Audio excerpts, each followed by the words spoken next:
a mechanism for enforcing their decision.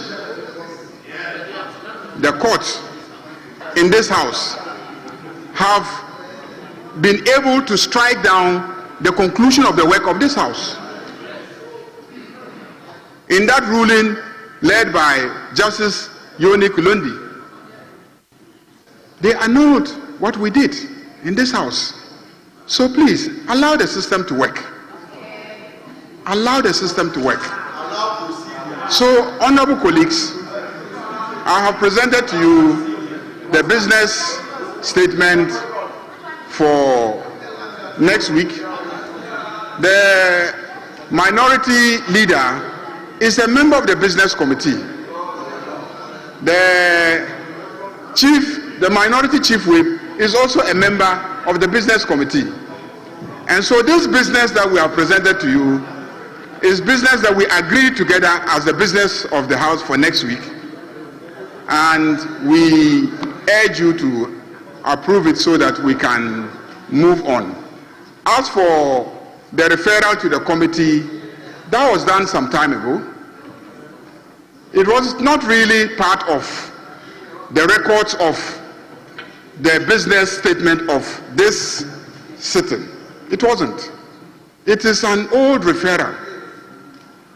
What we did is to attach records of the old referrals to remind members that those referrals are still pending before them.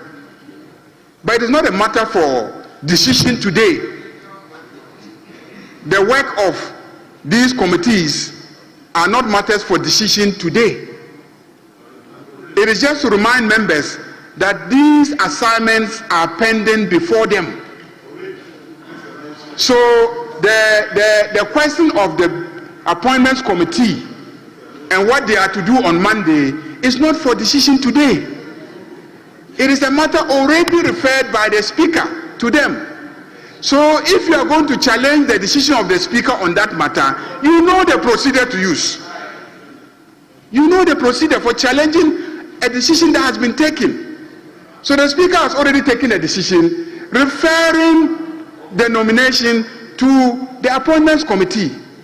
All we are doing is to remind all committees that businesses are pending before them, that they should endeavor to accomplish those businesses and bring their reports to us for decision. So you cannot get up and like somebody did in secondary school exams, where the question was, what is a tree? Then he says, oh, a tree has branches. Sometimes birds perch on the trees, and one may ask, what is a bird? And then went on a tangent of explaining and describing a bird because that is what he had prepared for in the exams. I am saying this because I know as a fact that he had filed a motion seeking to challenge the authority of this house to have the nominee considered by the appointments committee. He filed a motion. He raised it at conclave, and I reminded him that you cannot stop this parliament from conducting its lawful business. I reminded him, and he told me, listen carefully, please listen carefully. He told me that he had prepared to argue that motion, and that even if I wanted, he would give me copies of his arguments that he would prefer. That is why I'm saying that he had prepared on an examination about a bird.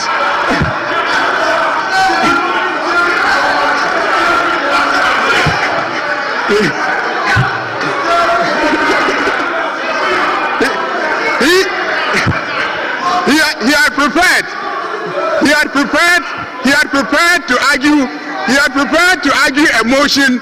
He had prepared to please listen. He had prepared to argue a motion. He had prepared to argue a motion on the constitutionality of this house, considering the nomination of the Chief Justice. So even though even though that motion is not properly before this house, and what is before this house is the business statement for the next ensuing week, he decided to argue his motion. Honorable Majority Leader, conclude. Kindly conclude. So, Mr. Speaker, I think that the issues that he has raised are not properly before us. There's no issue about the sitting of the Appointments Committee. That is a matter decided already by this House. What is before you is the business statement so that we can schedule activities for next week. Mr. Speaker, I thank you.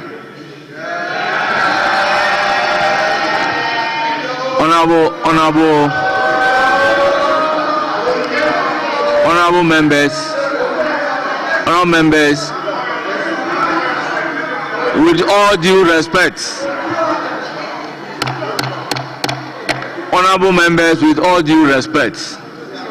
the minority leader in raising the issue indicated that he's not calling on the speaker to make a ruling. So if there is an issue raised which the speaker is not called upon to make a ruling, do we open it up for debate? Honourable members, with all due respect, he came out clearly to state that he's raising the issue but not calling on me to make a ruling. So we cannot therefore open this for a debate, with all due respect. So, minority leader, I will give you the floor. If you have something to say, then we make progress. But I don't intend to open this up for debate, because I am not being called upon to make a ruling. Our members, procedurally, if minority leader raise an issue and is not calling for a ruling, why do we debate this matter? So please, minority leader, I appeal with you to be brief. Mr. Speaker, with respect, first, perhaps my two colleagues who were up on their feet, what they sought to do was to seek your leave to contribute to the business statement. Mr. Speaker, the subject matter of this whole discourse is a business statement. Yes. So, respectfully, I believe that, yes, I would come in to respond to the issues that I disagree with. Mr. Speaker, you made some fundamental point, but the so, members, Honorable Minority Leader, yes, Mr. Speaker, yes, with all due respect yes, to you, yes, if you intend to respond to what he is saying, before I could open the floor to take comment on the business statement, it will be fair and just that we conclude the issue that you have raised. Then I can give them the floor to comment on the business statement. Mr. Speaker, if that Mr. Speaker, let me finish. Yes, Majority Leader. Let me hear Majority Leader. Let me hear Majority Leader. Before you come back. Yes, don't worry. Mr. Speaker, we all know the practices of this House. When the business statement is read, we start with comments from backbenchers. That is so, I agree.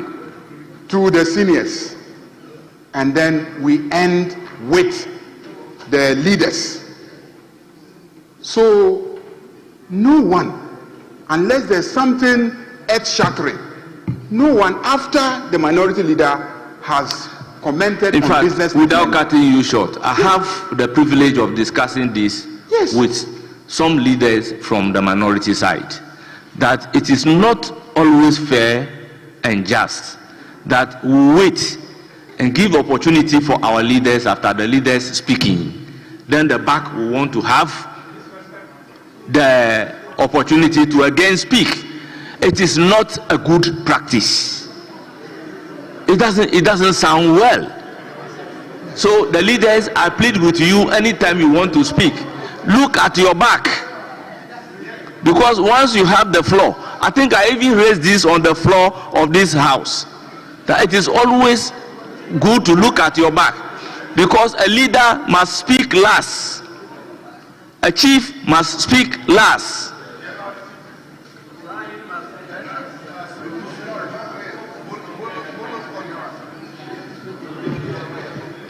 Yes, Honorable Habib. Thank you, Mr. Speaker. Mr. Speaker, I'm guided by the fact that our leaders have spoken on this matter. And it is the business statement that the House needs to take a decision to either adopt, either the majority leader will make amends to it. That is what is stated in our standing orders in Order 71. Mr. Speaker, I want to draw your attention to something. As much as we are gearing towards taking, the decision on the business statement, I want to refer you to the Constitution in Article 104. And Article 104 of the 1992 Constitution states, and I read, Mr. Speaker, 1, that except as otherwise provided in this Constitution, matters in Parliament shall be determined by the votes of all members of Parliament present and voting, with at least half of the members of Parliament present. Mr. Speaker, for us to adopt this business statement, we are going to take a decision. And to take that decision means we need 138 members of Parliament present to do that. And we don't have. At the moment, we are 108 in this chamber. So for that matter, Mr. Speaker, we cannot adopt the business statement. Mr. Speaker, we cannot adopt the business statement at the moment. We cannot take that decision. We don't have 138 members. Mr. Speaker, to determine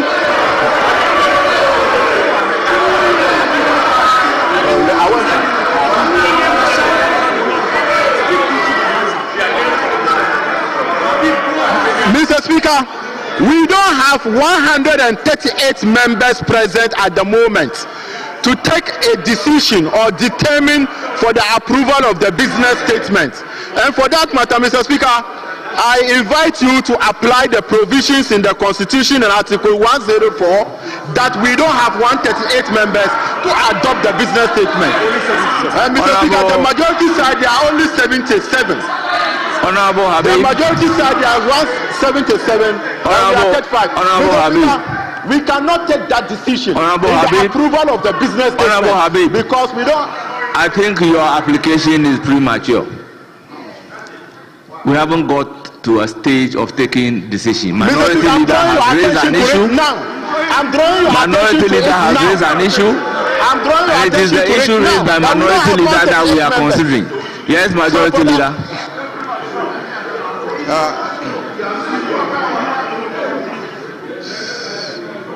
Yes, majority leader. Mr. Speaker.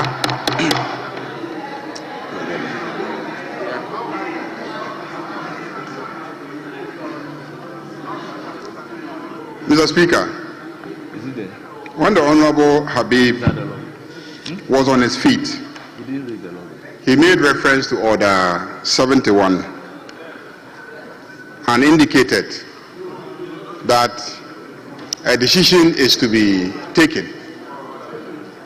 And that is the basis on which he is raising the question of decision quorum. I rose up because he specifically mentioned Order 71. And before he went to the constitutional provision, he mentioned Order 71, then now raised the constitutional issues. So I think that we should read Order 71.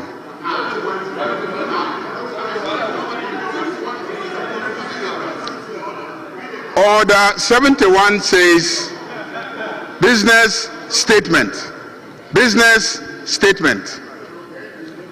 1.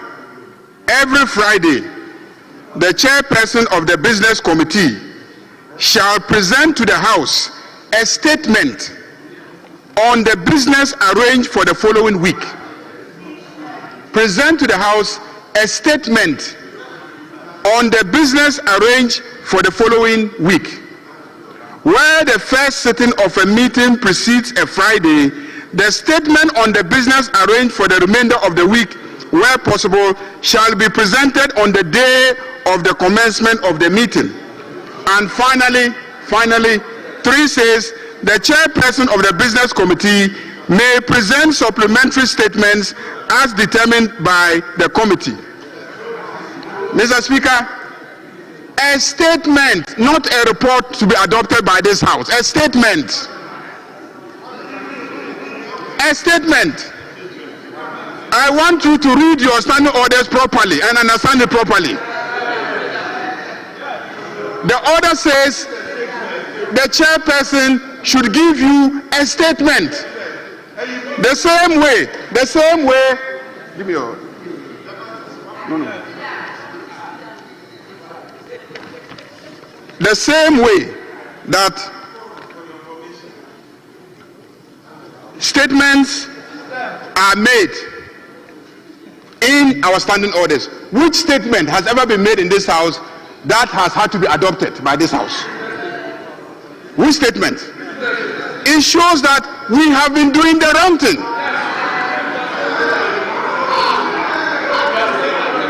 We have been doing the wrong thing. Mr. Speaker, I'm very serious. I'm very serious. We have been doing the wrong thing. Because I am reading Order 71, and it says every Friday the chairperson of the business committee shall present to the House a statement on the business arranged for the following week. A statement. There's nothing there that says that you should adopt it or a decision. What you do is that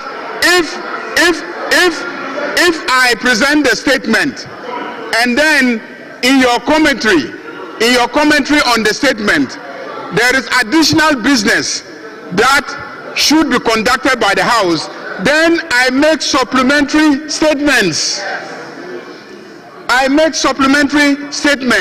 And those supplementary statements then also provide notice of the other businesses that may be done in addition. A business statement is just a notice to you of what the agenda of the House is going to be. Mr. Speaker, so I don't think that there's no basis for raising an issue of constitutionality. There is no basis because, you see, there is a business committee. When the business committee meets, they are regulated by the provisions relating to committee work, which means that they have to adopt the outcome of their work. But when I come here as chairperson of that committee, I am not presenting a report that should be adopted by this House. I am making a statement outlining the agenda of this House for the subsequent week. That is the position. And Mr. Speaker, I invite you to look at Order 71(1) and what it actually means.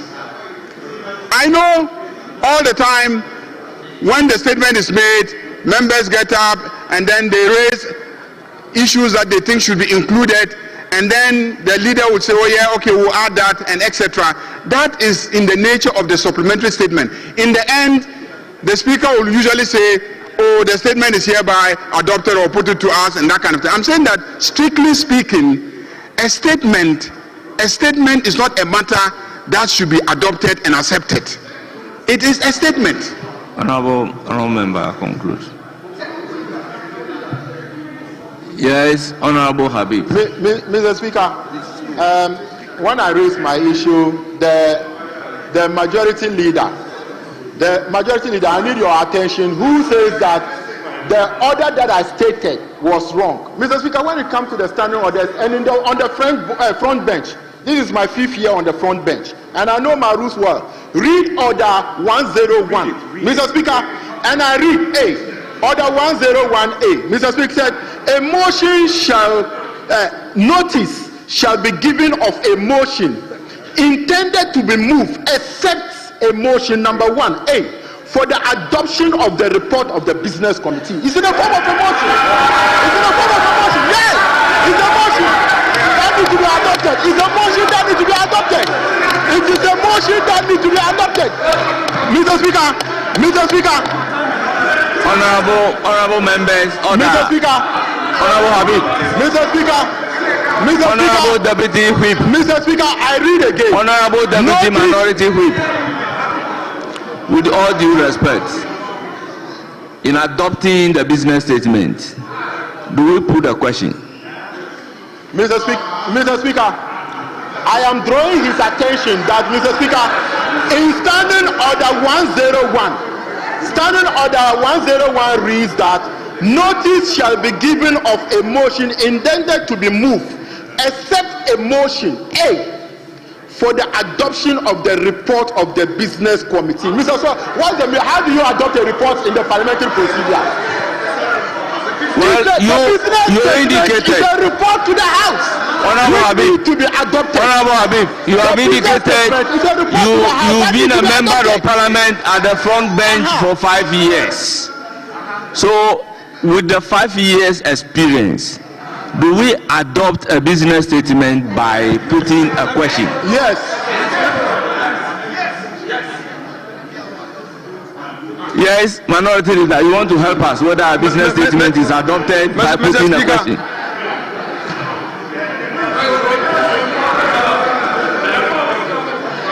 Yes, minority leader, let me hear you.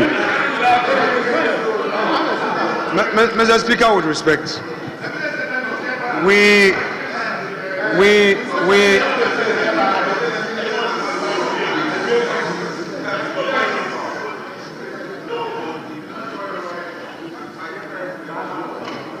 Mr. Speaker, Minority leader, Mr. Speaker, before you come in, permit me to acknowledge the presence of some students in our midst. Very well.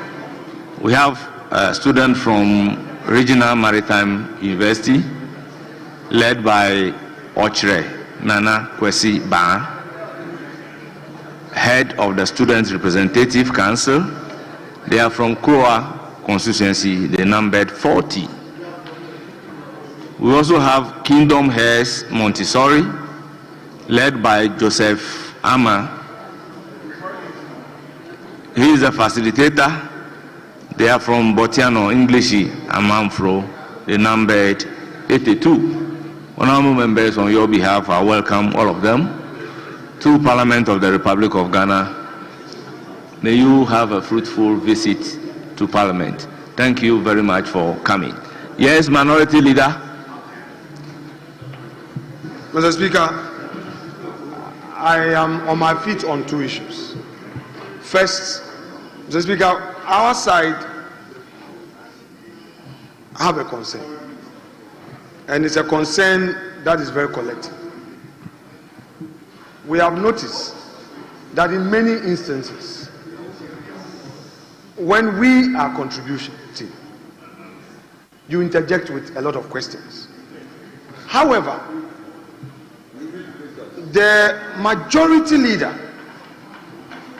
and his colleagues on the front bench, as well as the majority members, are allowed to flow. Mr. Speaker, we would plead with you that as much as possible, much as you give them the unfettered opportunity to make their submissions, please allow us also, because many times you interject with rhetorical questions, and sometimes we read sarcasm in it.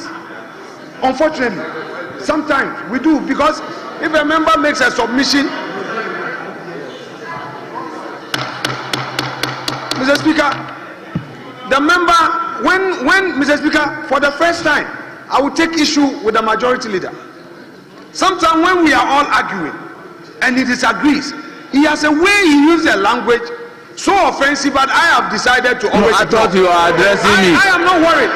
I am never. Minority leader, I thought you were talking about. Mr. Speaker, I need to finish respectfully. he uses certain language. The matter you refer to, he came to say, his argument at the dispatch box was with the effect that the business statement is a statement and not a report. He went further to say that for that matter, it doesn't need any numbers constitutionally provided to adopt it. And that's whatever we've been doing is wrong. The respected member for Tolon got up to remind him of Order 101A, which says that there are motions that require notice, and the business statement is one of the motions that no notice is required, and it has to be adopted. Let us pay attention to the language of our own regulation. It talks about adoption. How do we adopt report in this house? How do we adopt report in this house? Any report that is adopted must meet the threshold constitutionally provided. So he was on a firm grounds when he said that to adopt the business statement, we need a minimum of 138. He went further to say that at the time he was arguing, the majority had only 77 of their 189. That is a statement is made on record. And even now, as we count, you are now 82. We are still counting you. Yes. Yes. So after your super majority,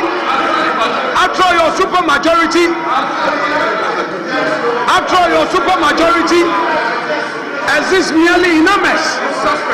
Today, we are using soft and substance to challenge you. We are facing you with substance. We are not facing you with numbers. We know when it comes to numbers, you have it. That is why we have enriched our argument by doing research. That is why the member for Tolon is able to remind the majority leader that indeed he didn't make the application lamely. He didn't bring a lame application. Mr. Speaker, let us even pay attention to paragraph 1 of the business statement. Quote, Mr. Speaker, the committee met yesterday, Thursday, 6 November 2025, and arranged the business of the House for the 4th week ending 14 November 2025. Mr. Speaker, the committee accordingly submits its report as follows. Mr. Speaker, though the language statement is used, but the content of that document is a report. He is the chairman of the committee. Let's look at Order 216. The business committee comprises of the leader of government business and a chairperson, the leader of the party or parties in parliament who do not form the government as a ranking, chief whip, and no more than 11 other members. Mr. Speaker, it goes on to talk about its proposed sitting and recommendations. Whatever the business committee does, it presents to the House in the form of a report. And 101A provides, and I quote again for the avoidance of doubt, at the risk of being repetitive, it says that notice shall be given of a motion intended to move except a motion for the adoption of the report of the business committee. Let's read them together. This provision and the first paragraph of your own report, the conclusion, and let's be very conjunctive. You cannot read them in isolation. So, Minority Leader, Mr. Speaker, reading all the provisions in totality. Yes, sir. My question is not being sarcastic. Mr. It Speaker, can lead us to resolve the matter ourselves, and that is the best approach. Mr. Speaker, that is why my question is simple. How do we adopt a business committee's report or Mr. a Speaker, business statement? Mr. Speaker, the procedure for adopting a report in this chamber has always been by taking a vote. A voice vote, if it is challenged. Leader, Yes. you've been in this house for Yes. a very long time. Yes. Can you mention one instance where we adopted the business committee's report by a vote? Mr. Speaker, with respect. Mr. Speaker, with respect. How do we adopt reports in this house? How do we? He, the majority leader, said, if in the past we didn't use a certain procedure, then it is wrong. That was he said. He said we have adopted a wrong procedure. That's what he said. I do not think we should set a very bad precedent Mr. Speaker, by adopting a business They committee need 138. They should bring their members. statement They say they by have way majority. of a vote. Bring your 138 and approve your. Would have been the business report. serving a very bad precedent for this house. It has never happened before. I came here in 2013 in ruling government. It has never happened. I was in opposition.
All members, minority leader first.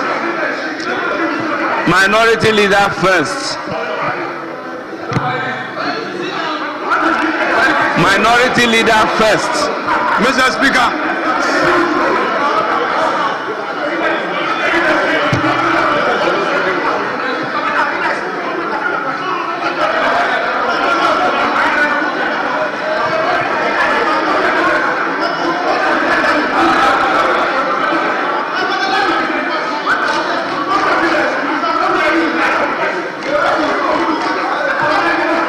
Members, I'm watching and the cameras are also watching.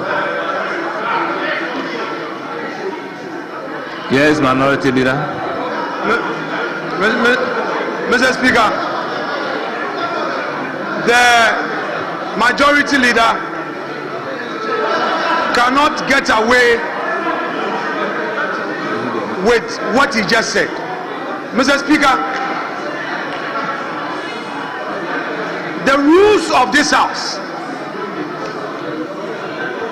defines what the business statement is.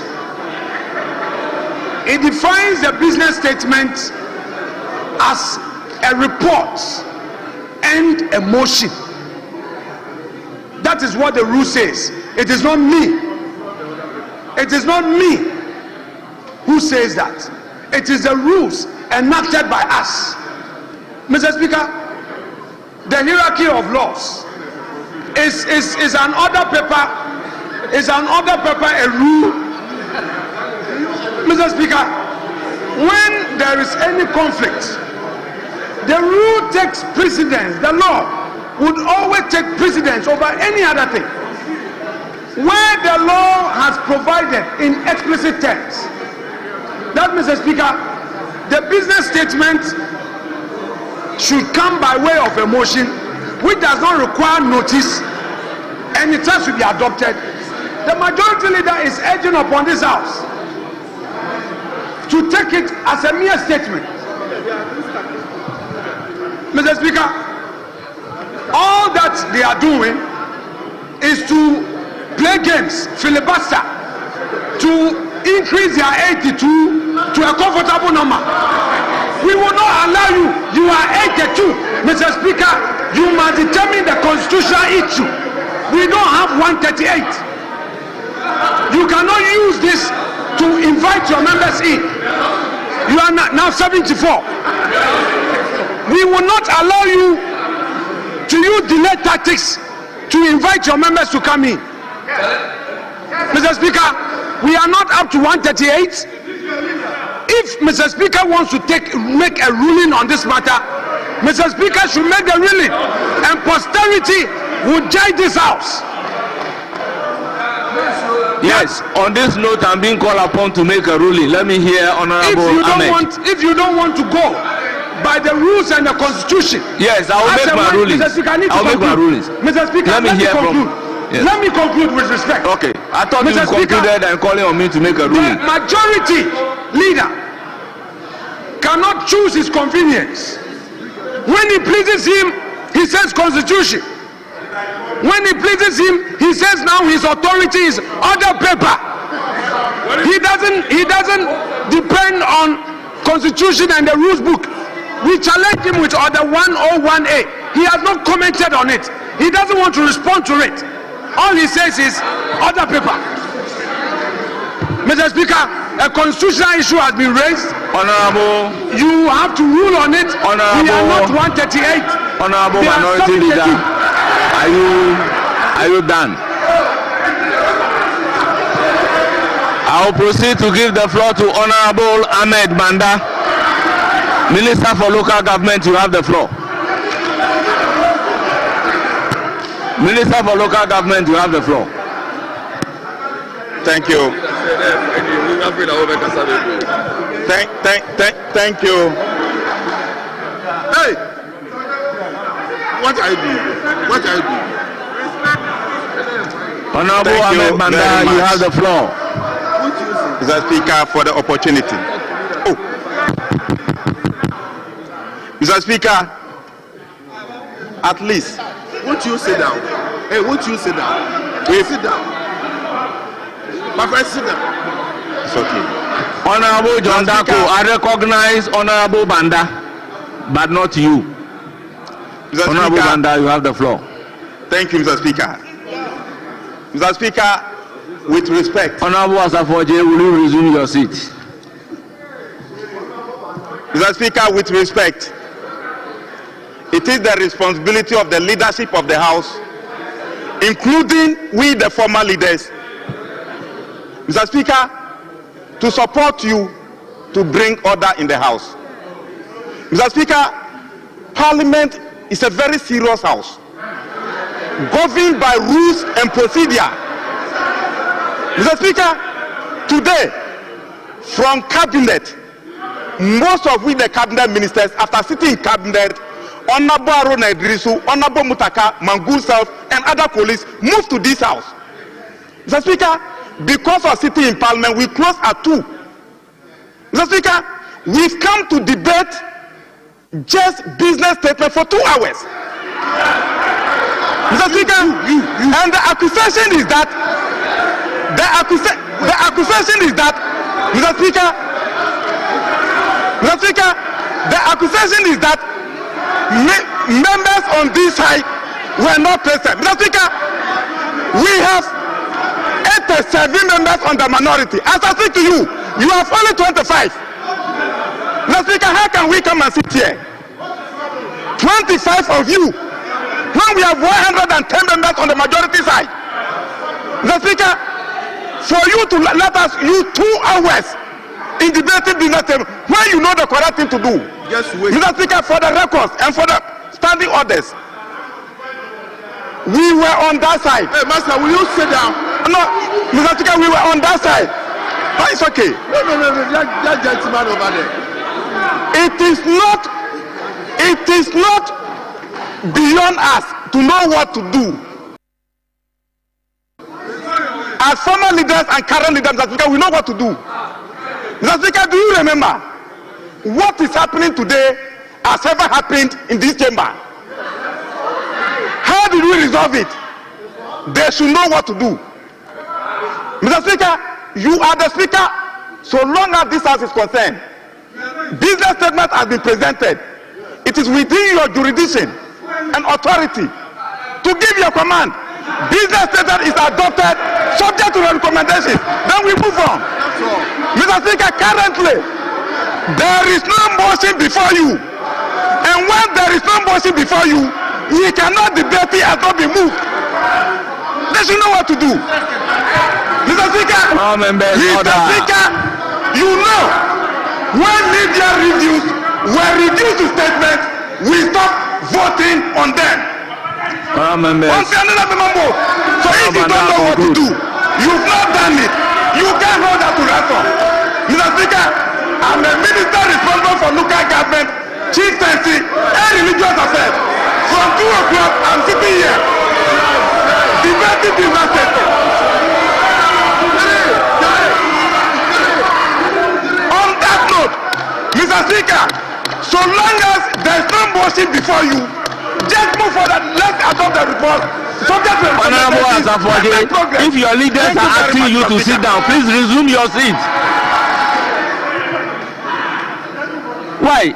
At least if your whips are asking you to resume your seat, resume your seat. If you won't listen to me, listen to your whips.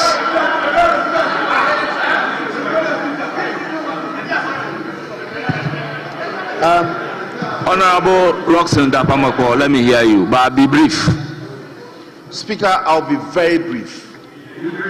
Speaker, within the terms of Order 122, the minority leader put out some figures regarding my membership on the floor. Speaker, please.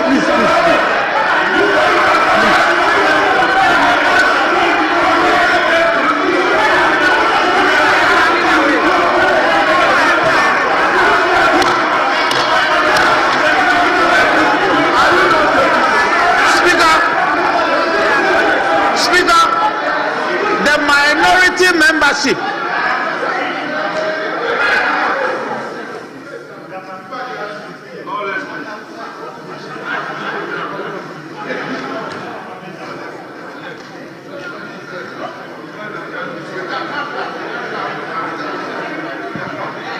Honorable members, if things continue this way, I will not hesitate to invoke the rules by calling on you to either walk out. If you refuse, I would invite the marshal to walk you out.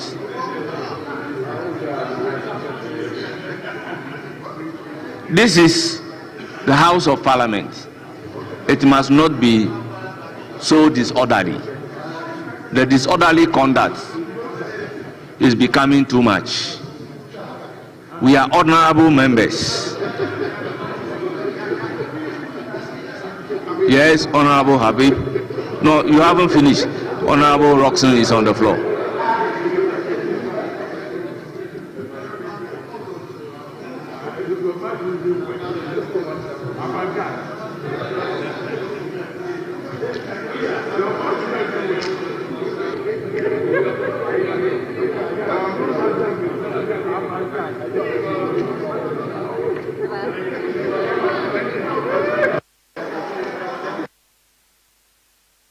off that mic. Speaker, thank you very much. Speaker, I'll be very brief. One,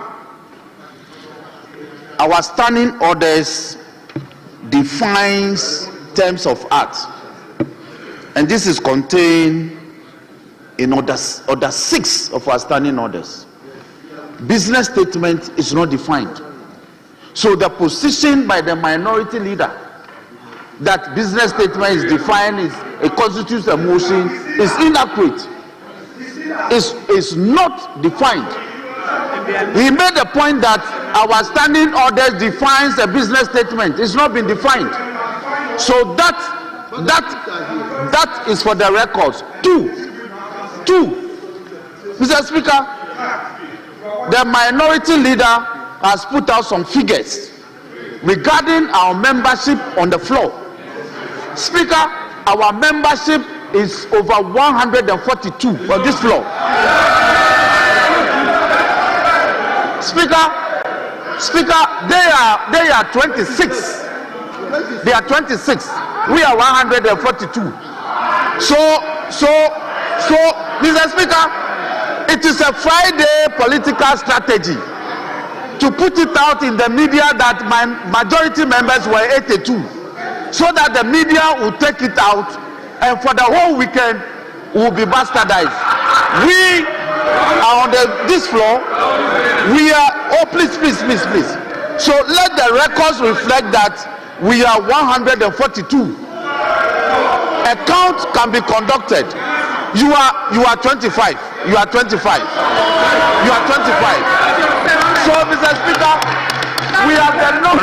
Honourable member, if you want to know the actual number in the House, as Speaker, I know how to do. I'll call on the clerk to do the counting. Mr. Speaker, so I will not allow your number 82 to stand. So the media, we don't want anybody to go and report that the majority members were 82. We are 122.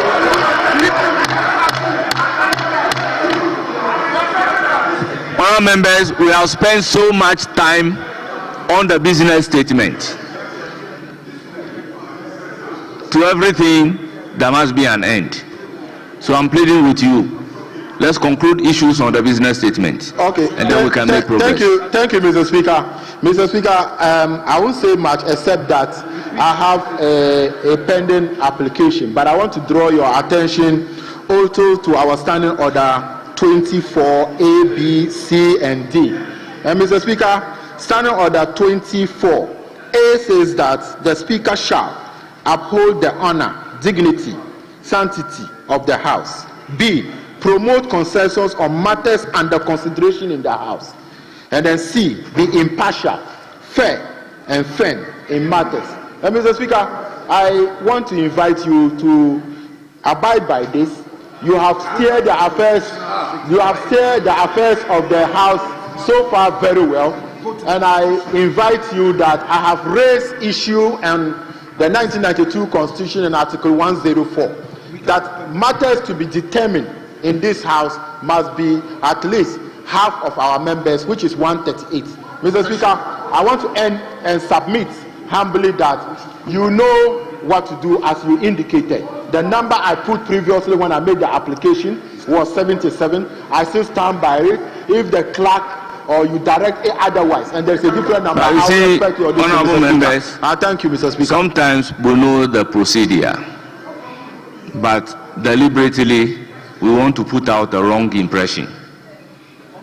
We have two types of a quorum. We have a quorum for commencement and a quorum for decision. Now, anytime the attention of the Speaker is drawn to the absence of a quorum, Speaker takes advice from the clerk. If we do not have the quorum, we ring the bell for 10 minutes and then the other consequential procedures follow. So when you make the application, in fairness, I told you your application is premature. I also indicated to you that by your submission in this House today, you have been in this House for 5 years, which we agreed to, and for all those 5 years you've been in leadership, advise the Speaker on a single instance where a business statement is adopted by a vote. Honourable members, when you know the truth, let's go by it. When the truth is known, let's just go by it. Let us not set a bad precedent. To quote the minority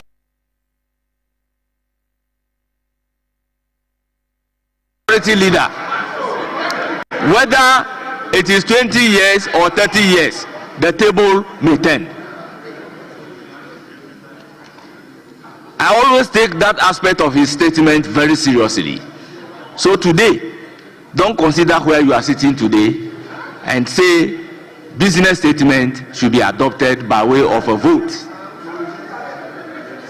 Honourable members, the truth is only one. There are seniors in this house who attest to the fact, a bare fact, that we don't adopt a business statement by way of a vote.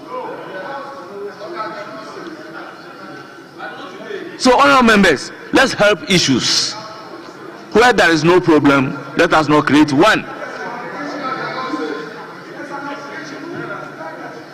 So the ruling is that business statements are not adopted by way of vote.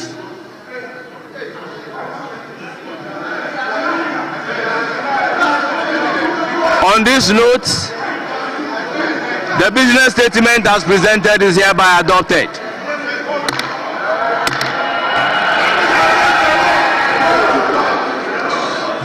All members, before we proceed,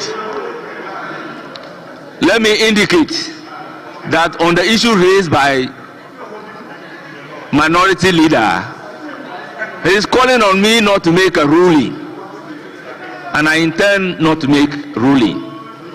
However, Mr. Speaker or the Speaker would be here to make comment on the issue. But I would want to state clearly, by way of advice to all of us, that when a procedure is set down for a right to be exercised, it is that procedure that will have to be followed in exercising the rights. Honourable members, when motions are filed, the motion is supposed to be admitted. It must pass the admissibility test. After the motion is admitted, it is programmed on the order paper. Until and unless that motion is programmed on the order paper, it cannot be debated. So, honourable members, we can pass through the back door to do what is yet to be admitted. This is not a ruling, but is by way of advice to all of us, that a procedure is there to guide all of us. On that note, I'll defer any further comment to the Speaker. Majority Leader, let me announce the presence of students from American Cooperative School. They are led by Achampong Edward, headmaster, and they are from Efiduasi, Asokore. They numbered 117. Our members, on your behalf, I welcome them. May you have a fruitful stay in Parliament of Republic of Ghana. Yes, Majority Leader. Yes, Majority Leader.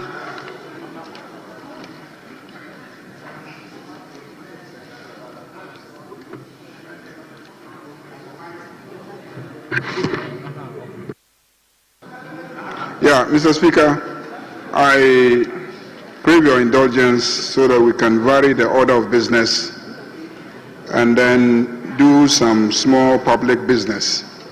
We have spent 3 hours already, 3 hours that should have been meant for private business. We have spent it debating the statement. So let's do some small private business. Public business. So, Mr. Speaker, permit me to invite you to vary the order of business so that the Minister for Education can lay item 10A. Item 10A. Minority Leader. Mr. Speaker, we don't have any difficulty. It can be laid. See, the people are going against. Mr. Speaker, issues concerning the education minister normally, and now there are people are now leaving the chamber after being whipped to come and vote on business statement. They are disappointed, so they are leaving the chamber. But the education minister can lay the paper.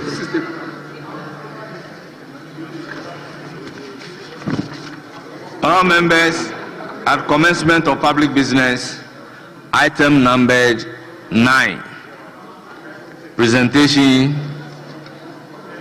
of papers. Or is rather item numbered 10A, presentation and first reading of bills.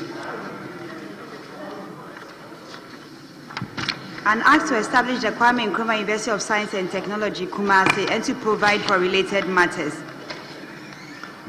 All members, the bill has been duly presented and it is referred to the Committee on Education.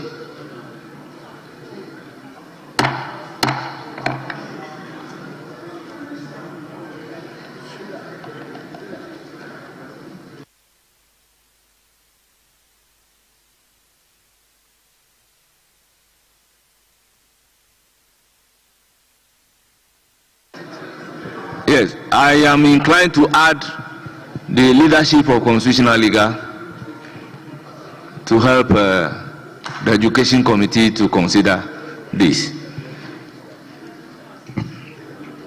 Mr. Speaker, again I seek your indulgence so that we can vary the order of business and take some 2 clauses, just 2 clauses of the Ghana Scholarships Authority Bill.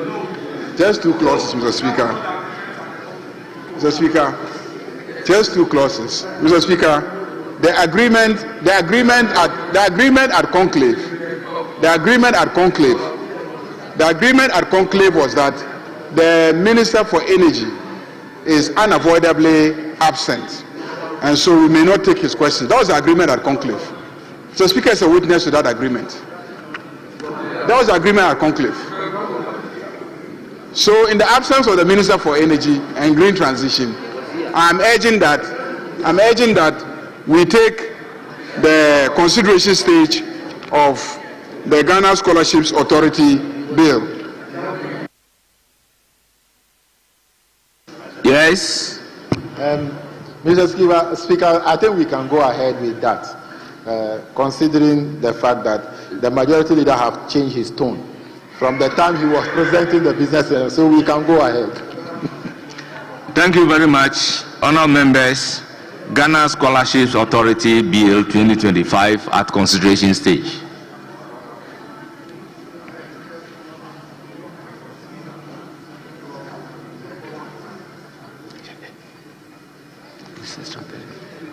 He has instructed.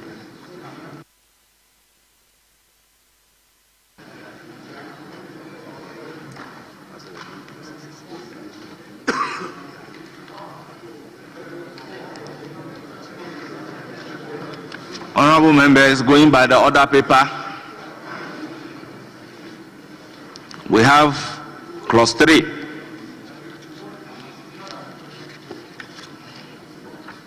So I'll call on the chairman of the committee to move the proposed amendment.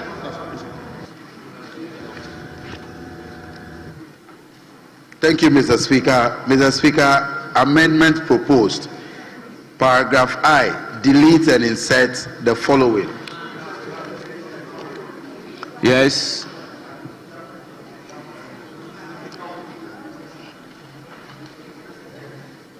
Mr. Speaker, with respect, we're just told that we should comply with our rules. Where is the chair of the committee? Mr. Speaker, we need to know where the chair of the committee is.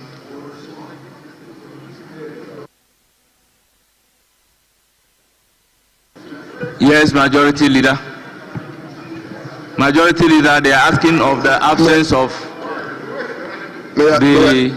yes. Oh no, but you can respond. Mr. Speaker, we note that the chairman of the Committee on Education is on official duties outside of the jurisdiction, and therefore, by our rules, a member of the committee may be permitted to lead the discussions on behalf of the committee. Mr. Speaker, we plead that you permit a member, the Honorable Edem Agbana, member for Ketu North, is a member of the committee. He is able and capable of leading the, and we did that yesterday, Mr. Speaker. Yes, honourable members, as indicated, the Speaker is here to take the chair.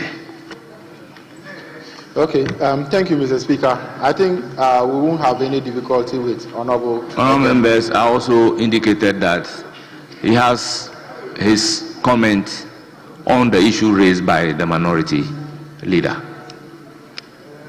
So, honourable members will have to defer the consideration of the Ghana Scholarships Authority Bill 2025.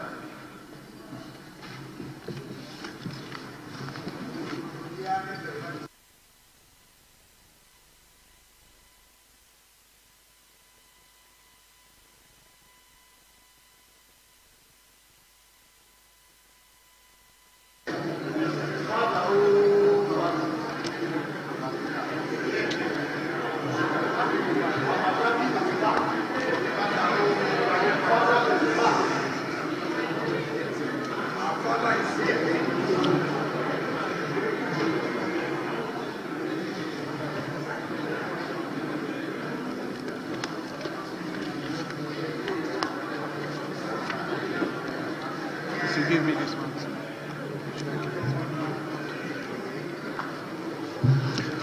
Honourable members,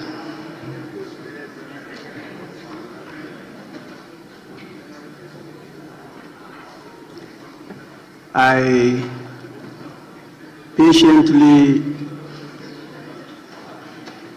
observed and listened to you, spent considerable time debating a report of the Business Committee.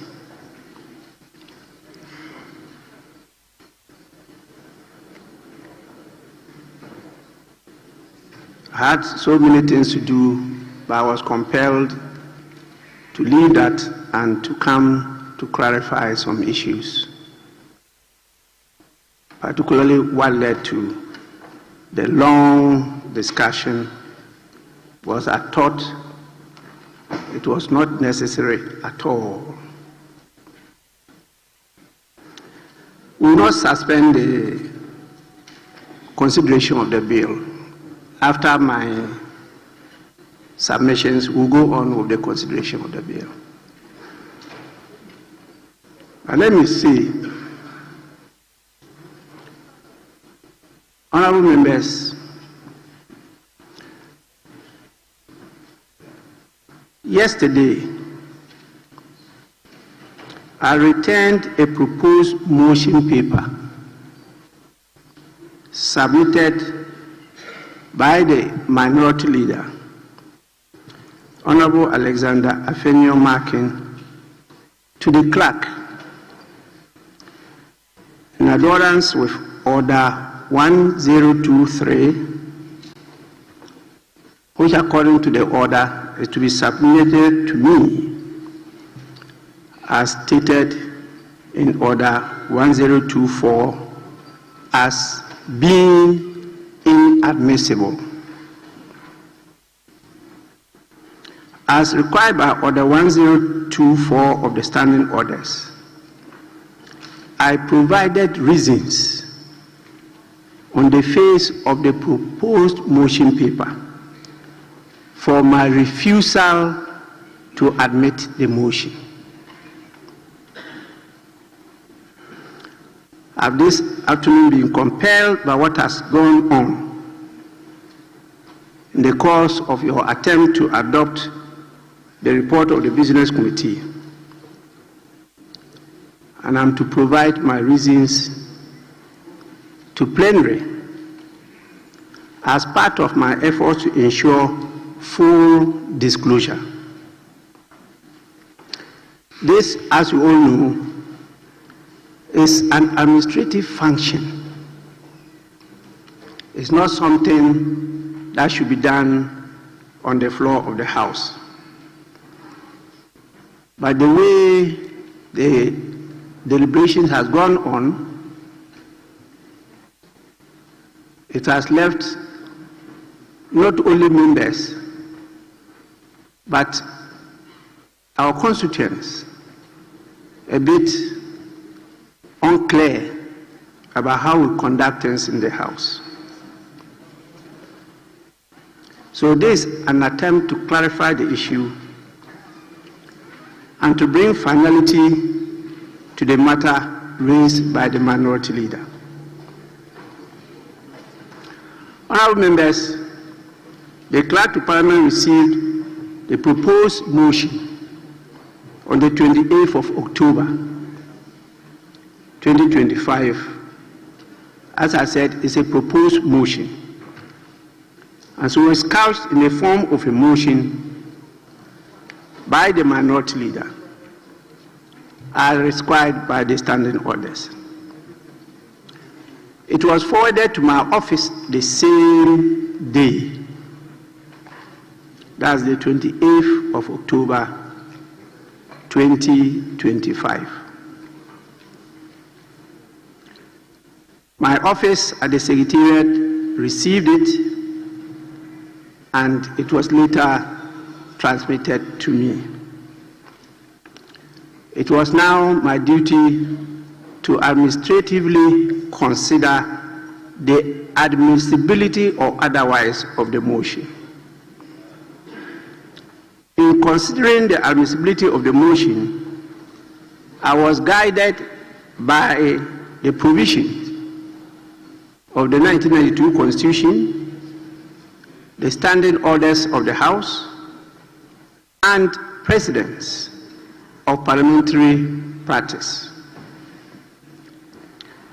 Honourable members, a motion as defined in Order 6 of the standing orders of this House is a proposal made by a member of Parliament or a committee to do something or order something to be done or express an opinion concerning some matter. Orders 102 and 103 vest discretionary powers in the Speaker to determine whether a motion is admissible or not. In exercising this power, the Speaker must be guided by provisions as stated in Order 103 of the Standing Orders to either direct that the motion be printed or the motion is to be returned as inadmissible. Honourable members, I have considered deeply the proposed motion. I considered the text, and I concluded that there was no basis for me to exercise the discretion to admit the motion.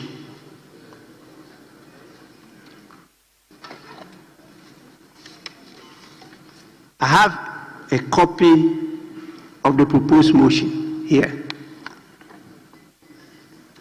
The motion, in summary, suggests that Parliament, as an arm of state, should stay its hand until another cognate arm of state takes action on a matter pending before it, even when there is no definite time for that arm of state to take the action. I find this suggestion constitutionally and procedurally unsustainable. Article 144, Clause 1 of the 1992 Constitution gives Parliament a clear and continuing duty to consider a president nomination for Chief Justice. That duty is not conditional on events elsewhere. There is no constitutional or standing order basis for Parliament to hold the process simply because there are pending cases in court. Should I accept that argument, it will mean that any litigant could hold Parliament hostage, that is, file a case and freeze the work of Parliament and its committees. That would undermine the concept of separation of powers and paralyze the constitutional machinery for filling, for example, in this particular case, key offices of state. Honorable members, I'm very mindful of Article 2 of the 1992 Constitution, especially Clause 2 of Article 2, which vests the Supreme Court powers to make orders and give such directions as it may consider appropriate for giving effect or enabling effect to be given to the declarations it has made. This article clearly states that should there be any unconstitutionality regarding the removal of her ladyship, Justice Tokunu, the court is vested with the power to so declare and make all necessary orders needed to restore the status quo. To that end, I'm of the view that courts can continue to hear whatever matters are pending before them, but until there is an injunctive order, Parliament's authority remains intact. Judicial independence should not mean legislative paralysis. In any case, I have consistently questioned whether the Supreme Court could use its injunctive reliefs to stultify the work of another arm of state. Is that the purpose of that relief? Honorable members, procedurally, I'm also mindful of Order 103, Rule F, which suggests that a motion shall not be a subject matter of an action in which a judicial decision is pending in such a way as may, in the opinion of the Speaker, prejudice the interests of the parties in the action. I have considered the provisions on admissibility of motion, and I submit that the proposed motion is out of order. As I have already indicated, I am convinced that the Supreme Court is vested with adequate powers to reverse any action should they deem them unconstitutional. This matter I have discussed with the minority leader who was bent on the motion being admitted. It's not that I'm just saying them now. But he gave me notice that he will definitely air his views on the floor. And I think that is why, as the majority leader said, even though you were discussing football, he brought in Ampe.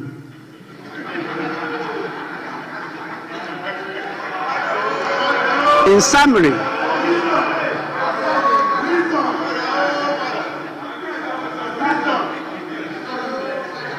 summary, honorable members, the major points of this ruling is that the motion is inadmissible and same has been returned to the sponsor, the minority leader, Honorable Alexander Afenyo-Markin, as stated clearly by our standing orders. I thank you all for your attention.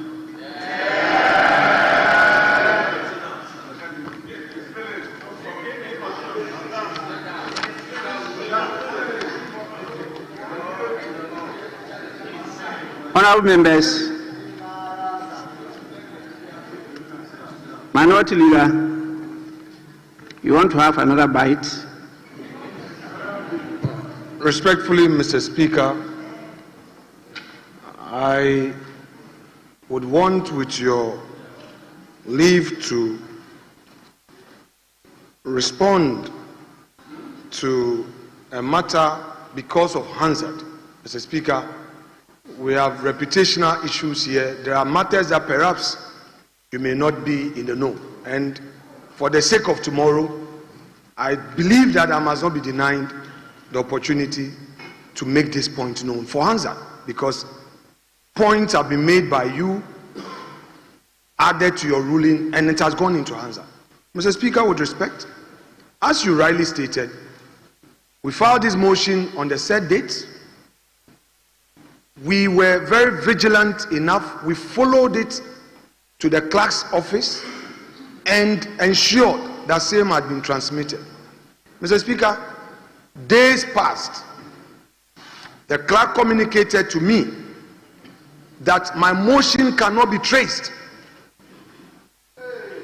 Mr. Speaker, yesterday I followed up again because I know that he who comes to equity must do equity and must be vigilant.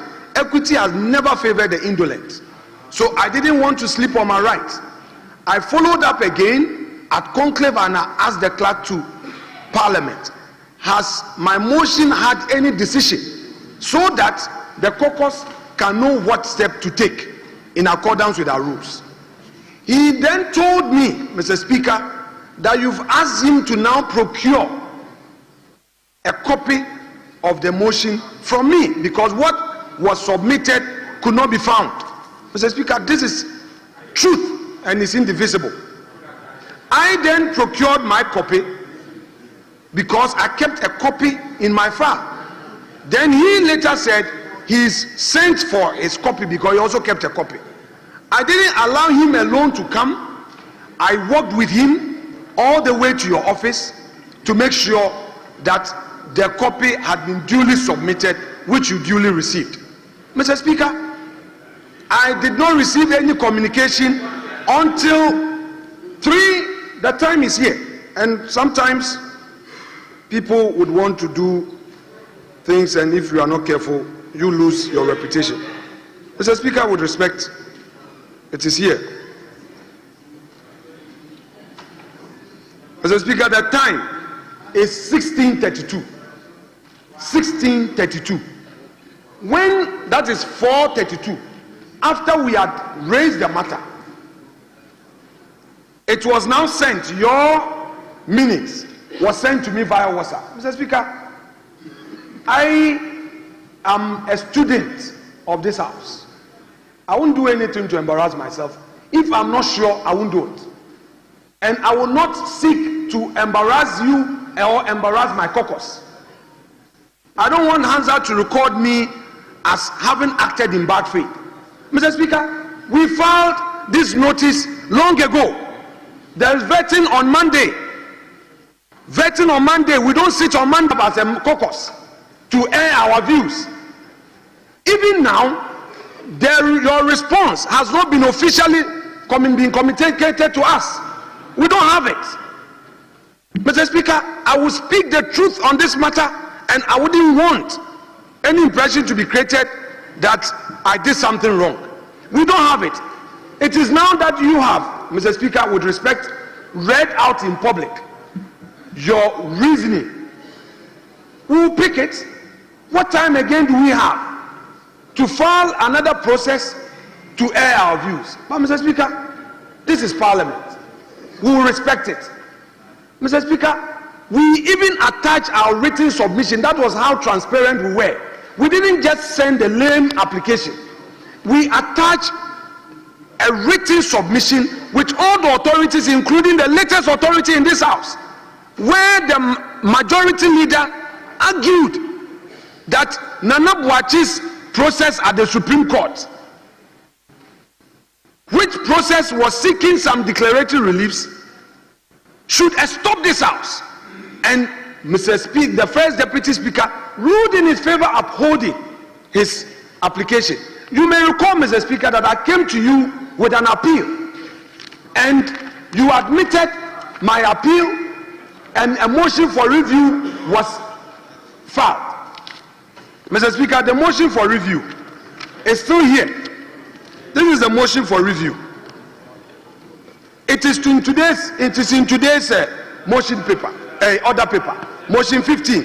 The pursuant to order 127 of the standing orders. Just a minute. Oh, Mr. Speaker, if you want to come in. Normally, he can have his right to speak after me. Mr. Speaker, at this point of order, I don't have a problem. Mr. Speaker, I don't have a problem. I don't have a problem. He can speak.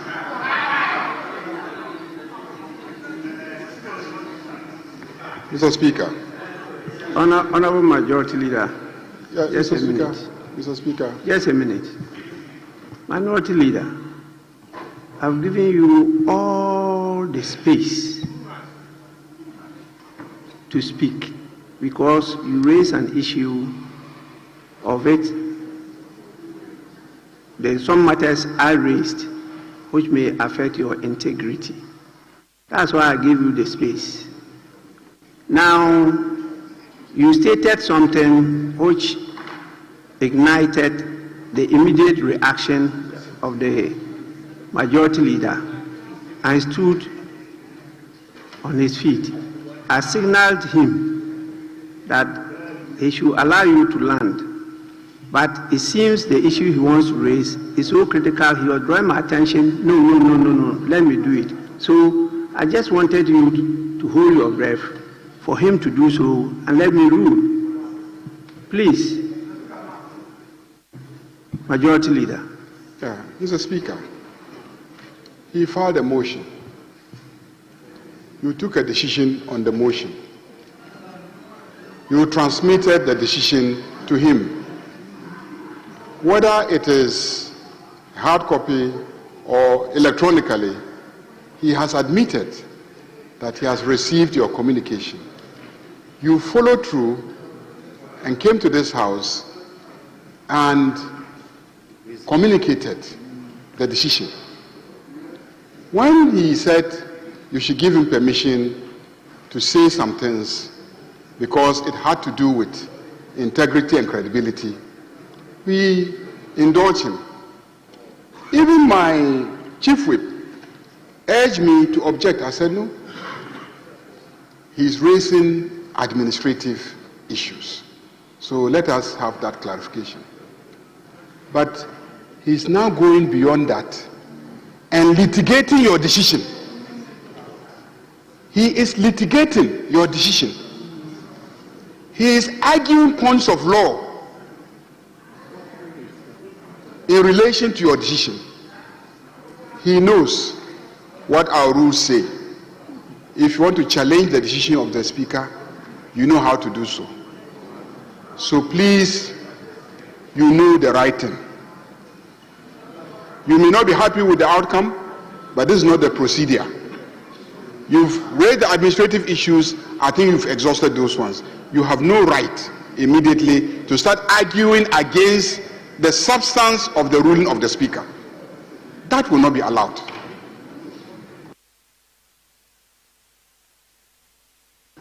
Yes, Minority Leader.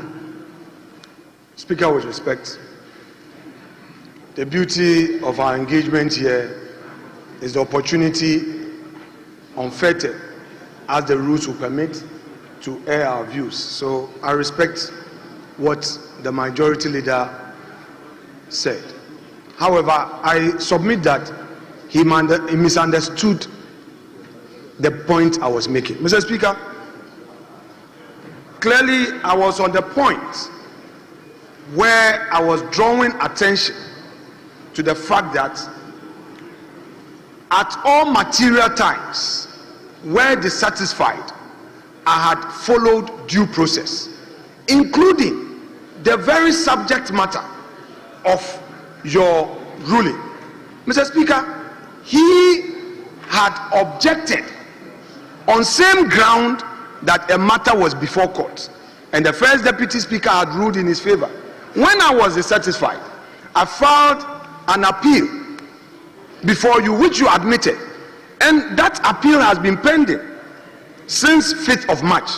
It is listed in today's order paper as motion 15, and quote, that pursuant to order 127 of the standing orders, the right honorable speaker reviews the ruling of the first deputy speaker on the 5th of March, sustaining the preliminary objection raised by the majority leader, Mr. Mahama Ayeraga, against moving the private member's motion listed as item 16 on page 6 of the order paper of Wednesday the 5th of March.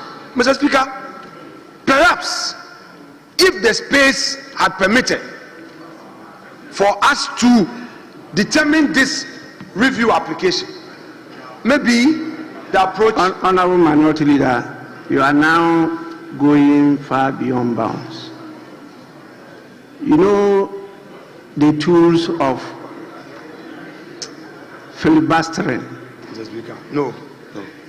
And the tool of playing to the gallery. I think this is what you are now employing, and I want to stop you at that. I don't want to go beyond that. But clearly, I allowed this to happen because you took responsibility for the motion and you personally came to me. But on the face of the motion,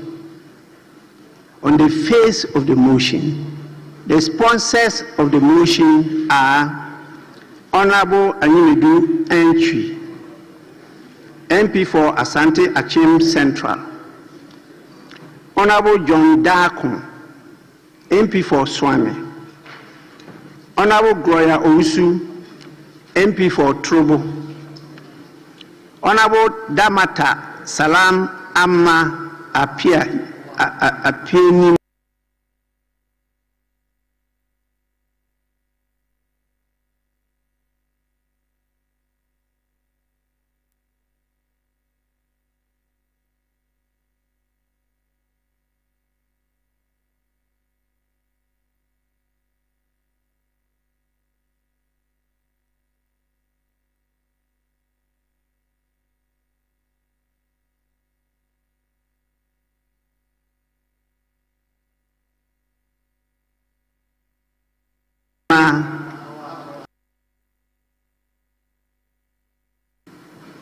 Again, the motion that came to me is a motion paper with no attachment of any submissions. Please, these are administrative matters, and I'm not to bring them to the House. But because you brought the matter to the fore in plenary session, I'm compelled to do so. Let's end it here, because you can always trace and trail submissions of documents to the administrative processes. There is no document that is received by my office that is not noted in the records of the Secretariat, and copies of the document kept in the Secretariat. We have all. So there's no way that a motion paper will pass through my Secretariat, come to me in a minute, and then it cannot be traced. It's not done, because we have copies there, and even the minutes that are put on the paper are also captured in the records of my Secretariat. So if members are not aware, you can easily trace these records. Nobody can tell you that they can't trace the records. They are available. And by my training, I keep records.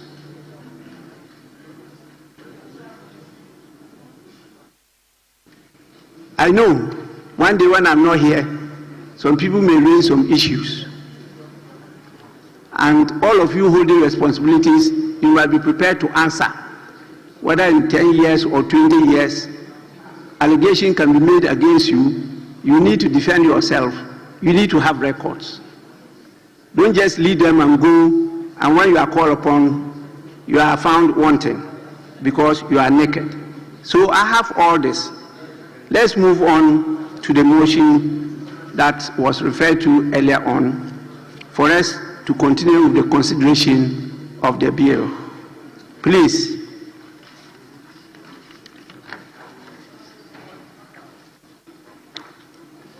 Honourable members, we go to page 7, item 17 of the order paper.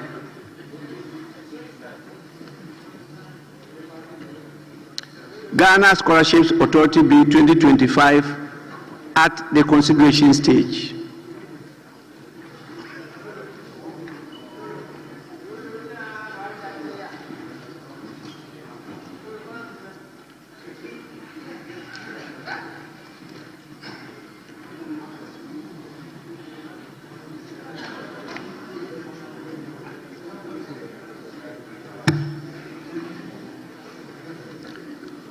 Honourable members, on the order paper, I see that we have 17 Roman 1, which deals with clause 3. If that is where you got into, then I'll call on the chairman of the committee to move the motion for amendment of that clause. Thank you, Mr. Speaker. Mr. Speaker, clause 3, amendment proposed. Oh, are you the chairman of the committee? Mr. Speaker, my chairman is not available and permission has been sought for me. He asked. Oh, permission has been sought for you. And it was granted by my...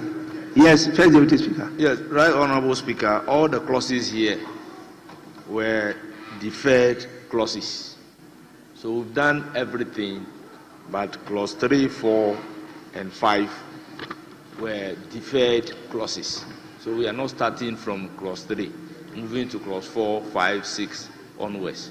We've done everything, but these are only deferred clauses. Exactly that. So I asked him to move clause 3. That is okay. As proposed. Yes. But because he stood up and I recognize that he's not the chairman. Honourable Speaker, whilst I was in the chair, you granted him? Yes. There was an indication that the chairman is outside the country attending to official duties at UNESCO in particular.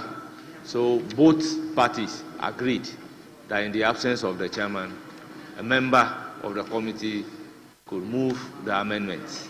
Hence, Honourable Adam Agbana is moving the amendments as a member of the committee. It's just that it's procedural because I said chairman of the committee. And so he stood up. But I didn't get this explanation. And so, my good son, you may do so once you have the leave of the Speaker. Thank you, Mr. Speaker. Mr. Speaker, clause 3, amendment proposed. Paragraph I, delete and insert the following. I, award foreign scholarship for a program including skills upgrading that is not wholly available in the country. I so move. Honourable members, motion is moved for the consideration of the House. Yes, Honourable member. Thank you very much, Right Honourable Speaker. Right Honourable Speaker, I want to make a counter proposal to this particular amendment. Mr. Speaker, if you look at the original... Honourable member, you want to plead to put a counter proposal, or you want to amend further the proposal? I want to amend further, Mr. Speaker. Thank you for the guidance. Thank you, Speaker. Yes, Mr. Speaker. I'm making reference to the intent of the Act, trying to ensure that scholarship that is granted are supposed to be for programs that are not wholly available in Ghana. And so in the instance where this application or this amendment is seeking to award foreign scholarships for a program including skills upgrading, that is not wholly. I believe that the word not wholly is very, very subjective and difficult to determine, because what constitutes not wholly available in Ghana? And so I think that the not wholly should be deleted or taken out of it, so that we stick to skills, a new rendition to the effect that it should be a program including skills upgrading that is not available in Ghana. Thank you very much, Mr. Speaker. Do I give to my deputy? I think that the minister should have the bite before you. Yes, Minister of Education. Mr. Speaker, I'll urge the last speaker to be persuaded to abandon his amendment. Mr. Speaker, the Committee of Vice Chancellors drew my attention, led by the Vice Chancellor for the University of Ghana, that they have what they call split-side degrees, where part of the program is taken in the country and a part abroad. This is what informed this proposition. I thank you. You may be doing a course, you have to spend 1 or 2 years in Ghana and spend another 1 or 2 years abroad in order to be able to complete it. If we restrict it to only what is not available in Ghana, it may be difficult for that category of students. That's why the committee was persuaded to reword the rendition. I thank you, Mr. Speaker. You're not persuaded? Yes. No, Mr. Speaker. I think the rendition doesn't give that impression, because if you say not wholly available in Ghana, it means that the course is not available in Ghana. But when, please allow me to make my point. But if you say that, but from his explanation, it is speaking to cross-country programs. That is different from a program that is, if we say a program is not available, it means that that program, you can't find it in this country. That is what I understand by not available in Ghana. And that is why I believe that scholarship that is being awarded to students, we need to take a decision whether it should be granted only for courses not available in Ghana. And if we intend to make courses that are partially available in Ghana, or the rendition that is there, it lacks clarity, and it will be difficult for anybody to understand and give this as a meaning to scholarship that is not available in Ghana. So I'm not convinced with that. Thank you, Mr. Speaker. Yes, please. I'll come to you. Let me listen to you.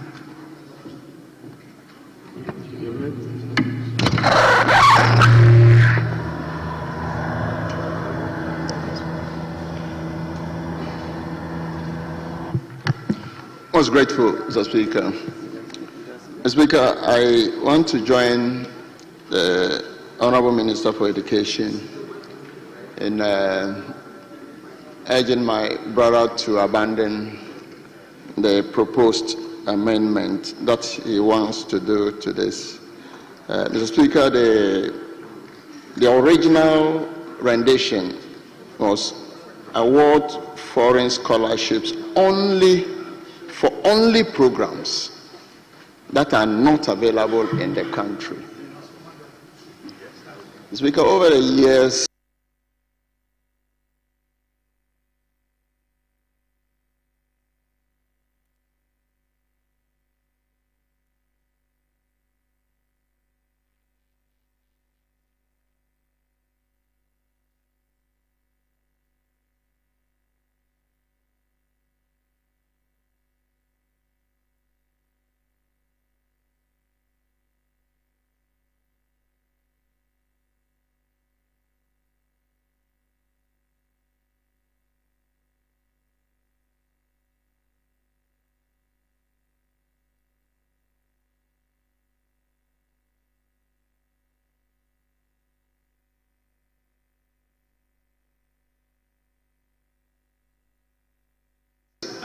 we realize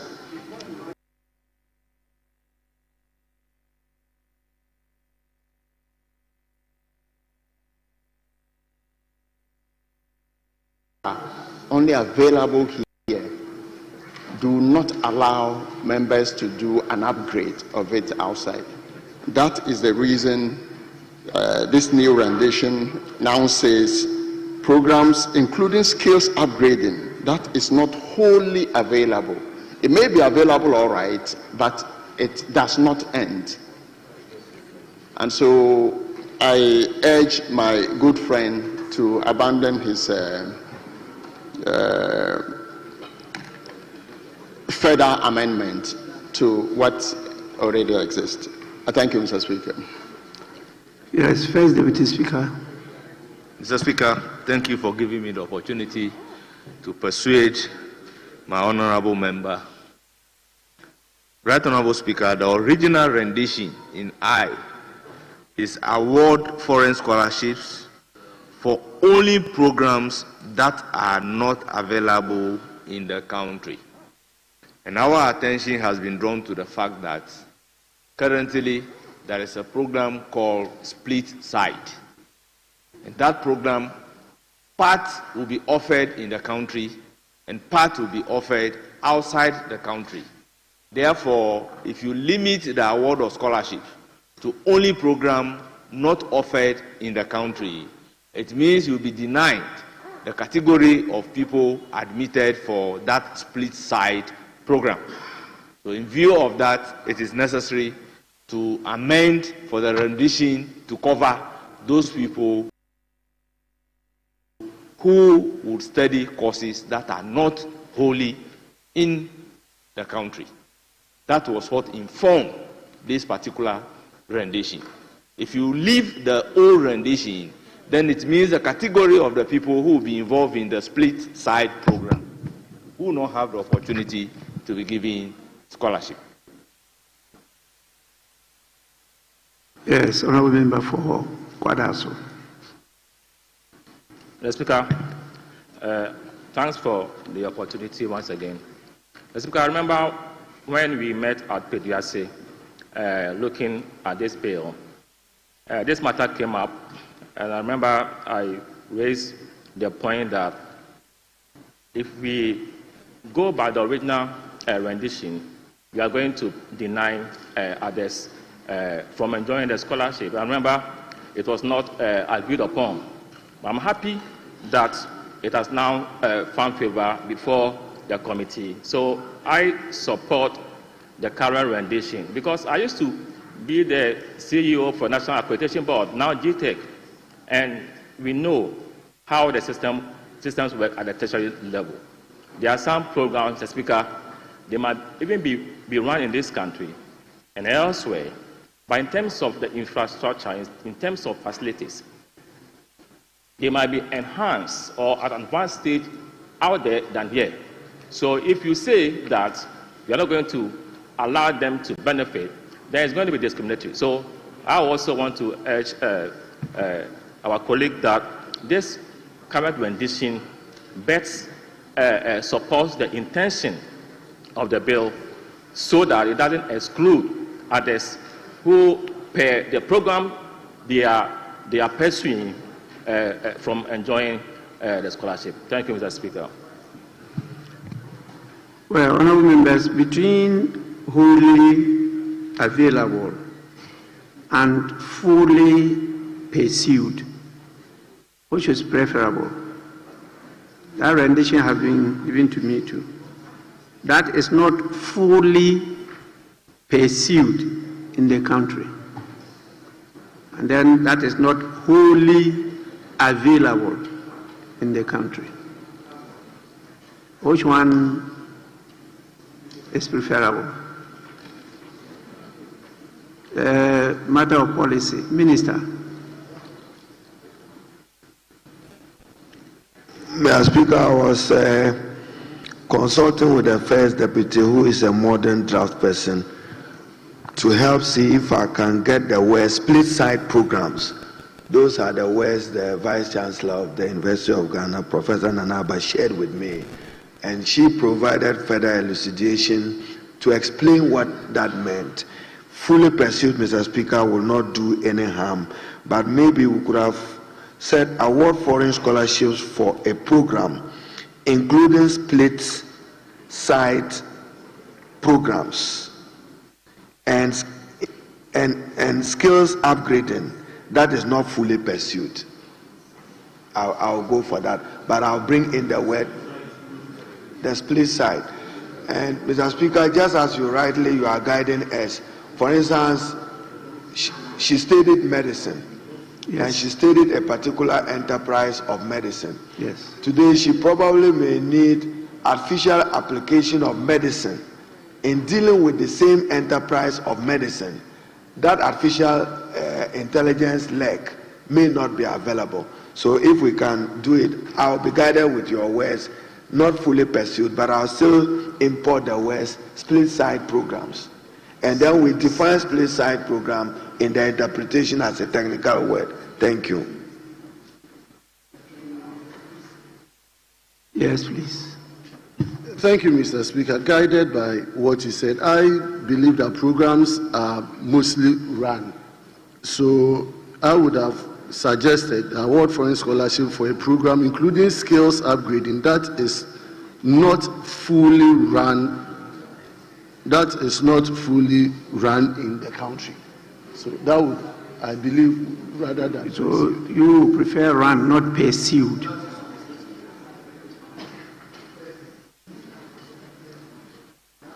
Drafting is a very difficult subject, and language matters. I've been a former Minister for Health. I'm aware even our country will also benefit from that. Sometimes some countries in the study of medicine don't have the level of clinicals that we do here. So they will study the biological sciences and the rest and bring their students to Ghana to come and continue with the clinicals. And so you have those things happening, and particularly with modernization and the introduction of new technology. For example, robotics, AI, and the rest. So you have those things. The idea is good, it's well accepted by all, is the appropriate wording that we are now trying to build consensus on. And so I got this, and I want to put a question. Award foreign scholarships for a split program, including skills upgrading, that is not fully run in the country.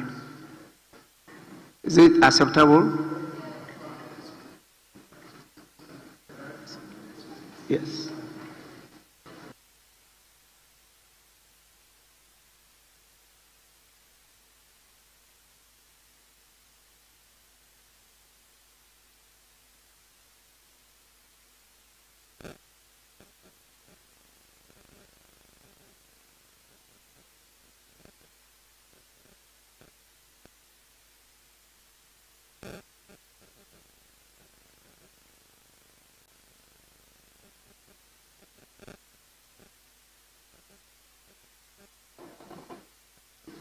Yes, I would just advise that the draft person will put it in the appropriate words, but definitely what she's trying to do is to make it two, not one sentence, but separate the programs from the skills, so that you have award foreign scholarships for split programs, which will be different, not fully run in the country, and then another for skills upgrading, not fully run in the country. That's what she's trying to do. But I'll put the question on the main idea which is accepted.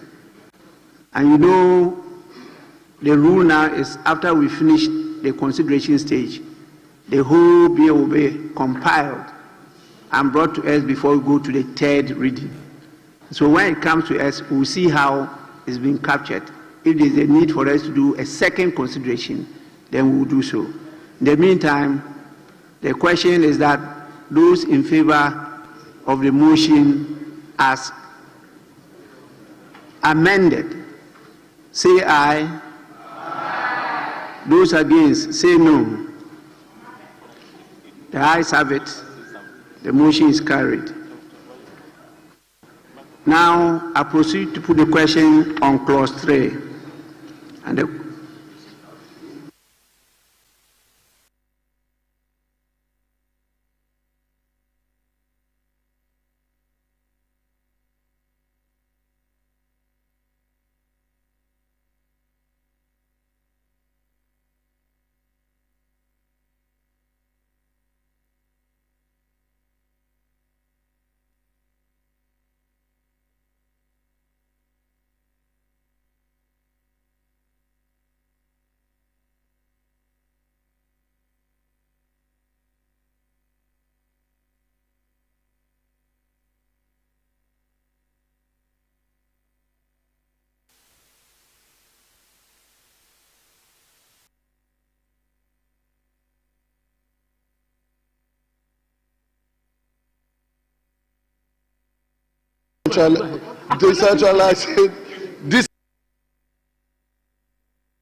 decentralizing to both districts and regions of the country. I think there's a problem to that debate. Thank you, Speaker.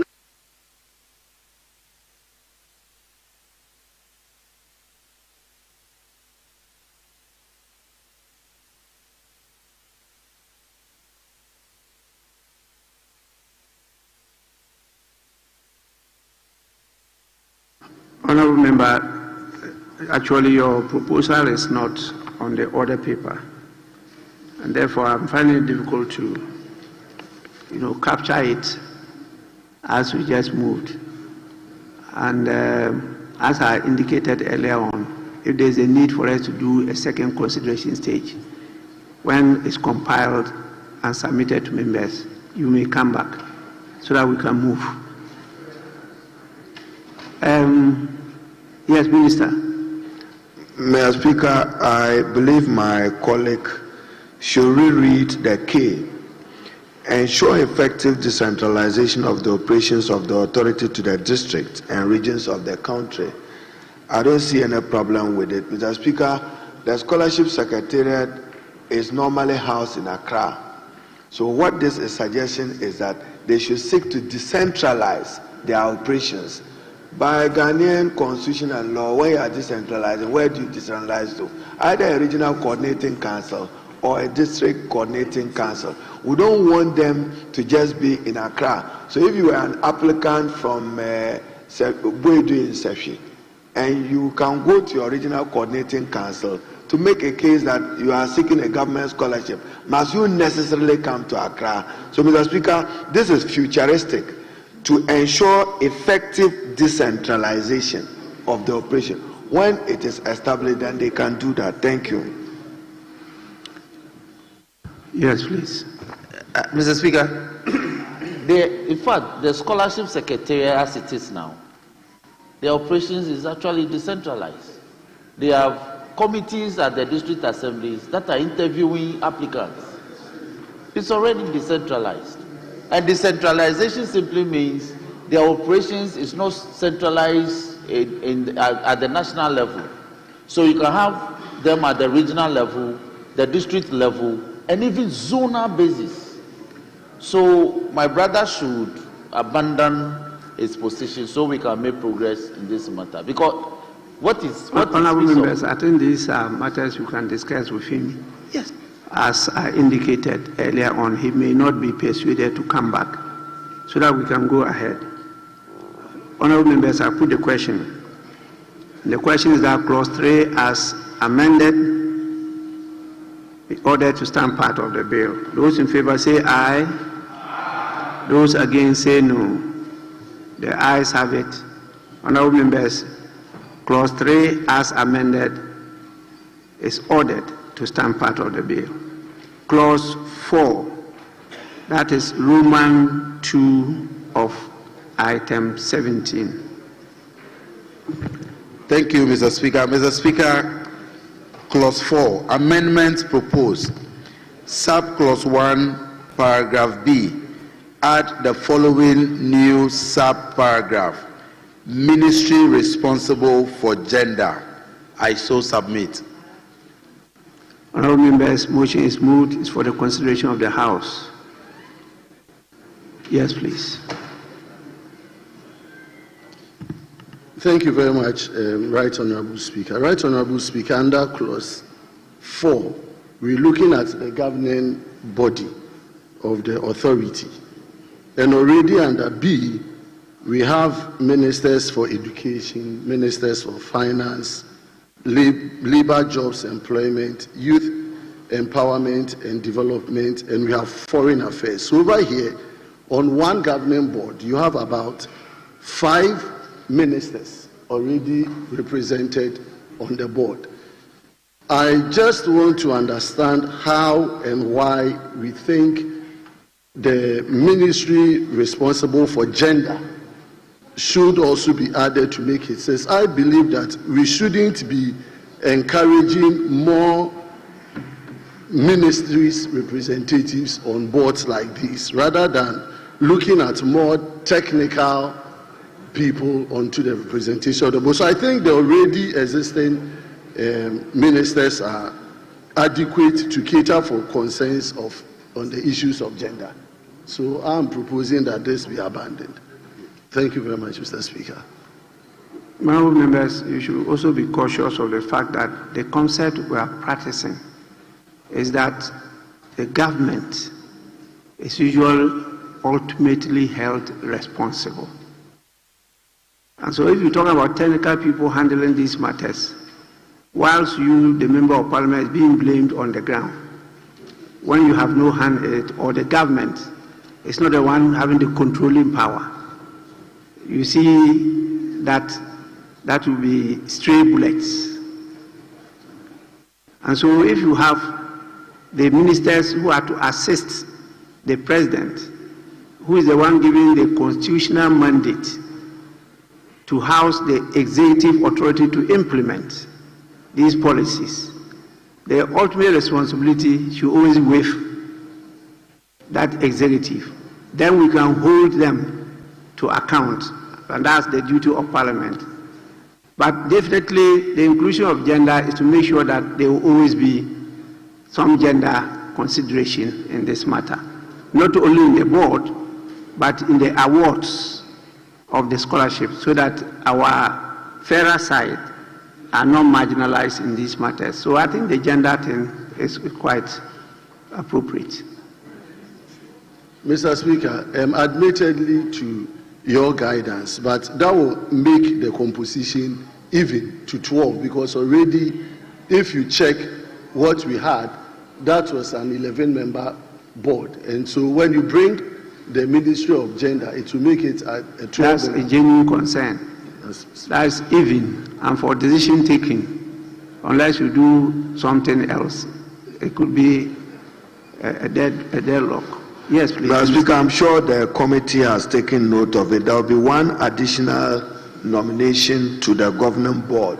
Mr. Speaker, if you recall, after the second reading, there was an uproar by civil society groups in education who were making a good case that they be represented on the board in order to allow for transparency.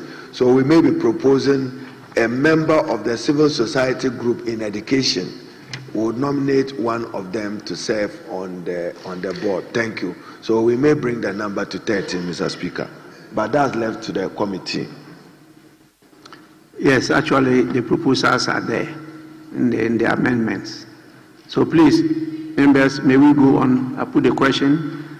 Those in favor of the proposed amendment as captured on item 17, Roman 2, say aye. Those against say no. The ayes have it. The motion is carried. We move to Roman 3. Thank you, the Right Honourable Speaker. Amendment proposed. Subclause 1, after paragraph D, insert the following new paragraph. One representative of the Student Loan Trust Fund, not below the rank of a director, nominated by the governing body of Student Loan Trust Fund. I so submit. Honourable members, motion moved is for the consideration of the House. Let me listen to. Okay.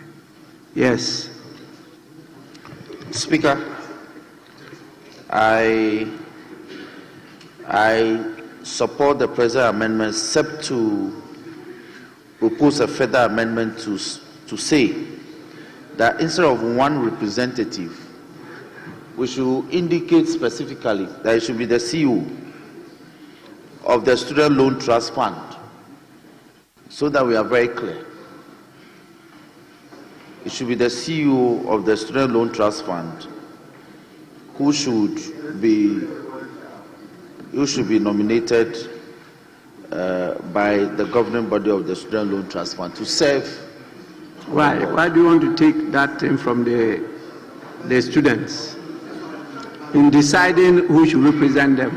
Why do you want to take it away? Mr. Speaker, because the Student Loan Trust Fund is also set up to offer financial assistance. But we believe that the